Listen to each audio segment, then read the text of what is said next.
Welcome to our channel. నా పేరు దుర్గా ప్రసాద్. చాలామంది చదువుకోవడానికి ఎందుకు చదువుకుంటున్నాం అంటే మంచి ఉద్యోగం సంపాదించుకుంటాను.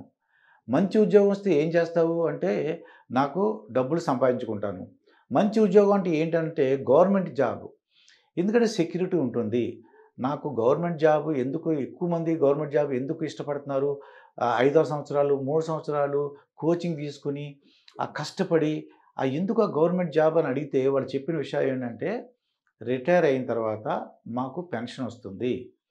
మాకు సెక్యూరిటీ ఉంటుంది. మినిమము నెలకి ఇంత జాబ్ అని వస్తుంది.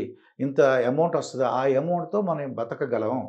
అదే ప్రైవేట్ జాబ్ అనుకో, ఆళ్ళకిష్టం ఉన్నా, మనకిష్టం లేకపోయినా ఉద్యోగం ఊడిపోతుంది. ఉద్యోగం పోతుంది. ఒక ఫిక్స్‌డ్ అమౌంట్ రాదు. బిజినెస్‌లో గాని, ఇలాగా ఒక జనరేషన్ వాళ్ళకి ఈ భావాలున్నాయండి. ఈ జనరేషన్‌లో గవర్నమెంట్ జాబ్ వదిలేసి ప్రైవేట్ జాబ్‌కి యూఎస్ అంటే విదేశాలకు వెళ్ళి ఇంకా ఎక్కువ ఈళ్ళకి 50,000, 1,00,000 వస్తే ఆళ్ళు 50,00,000 ప్యాకేజీ అంటే నెలకి 4,00,000, 5,00,000 సంపాదించుకున్న సందర్భాలు గూడా ఉన్నాయి.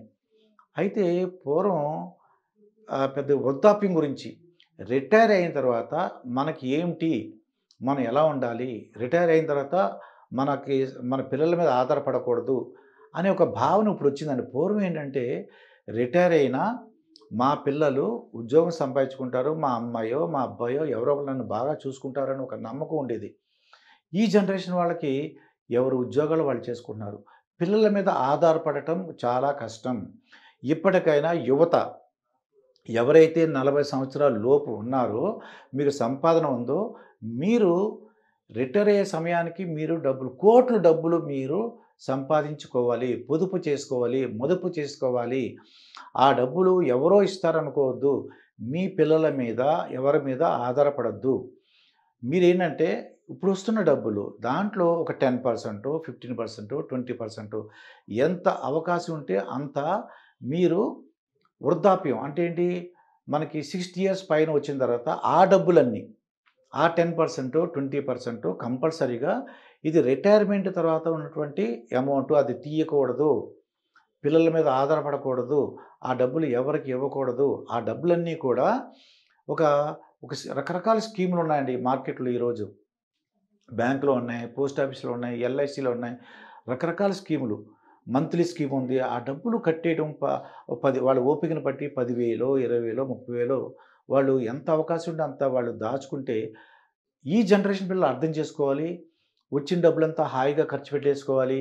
ఎంజాయ్ చేయాలి. ఎంత ఎంజాయ్ చేసినా మీరు ఒకతను చెప్పాడండి. 3 పార్టులు చేయమని అడిగారు. ఏంటి 3 పార్టులంటే, ఒక పార్టు మీ ఫ్యామిలీ ఖర్చు పెట్టుకోండి.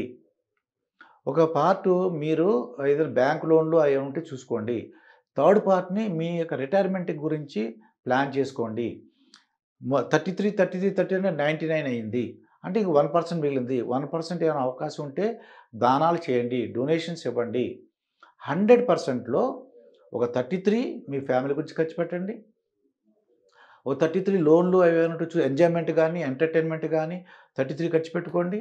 ఇంకో 33 అయితే రిటైర్మెంట్ బెనిఫిట్ గురించి దాచుకోండి అని చెప్పి 1% ఏమో ఇది డొనేషన్ ఇవ్వమని చెప్పారండి. అలాగా 100 ఆళ్ళు ప్లాన్ చేసుకోవాలి. వచ్చిన డబ్బులంతా విచ్చలవిడిగా ఖర్చు పెట్టుకోవడం కాదు. కార్లు అంటే ఏంటి లగ్జరియస్ కార్లు, అది లగ్జరీగా ఉండటం. మీరు ఫర్ ఎగ్జాంపుల్ ఫ్లైట్‌లో వెళ్తున్నారనుకోండి.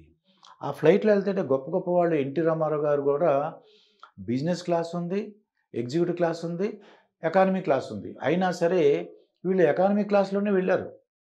అలాగా మీరు ఒక ఫస్ట్ క్లాస్‌లో వెళ్ళాలని రూల్ ఏముంది? డబ్బులు ఏమాత్రం ఈ యువత ఎప్పుడు కూడా ఎంత అవకాశం ఉంటే అంత. అంటే పిసినారి వేరు అంటే డబ్బులు ఖర్చు పెట్టుకుంటారు. చక్కగా మీ గురించి మీరు ఖర్చు పెట్టుకుంటారు. కానీ పొదుపు కూడా చేస్తారు. అంటే మీ గురించి మీరు మీ కుటుంబం గురించి పిసినారిగా ఉండకూడదు. మీ కుటుంబ ఖర్చుల గురించి. అంటే ఇక్కడి నుంచి నేను ఉదాహరణ చెప్పాను కదా!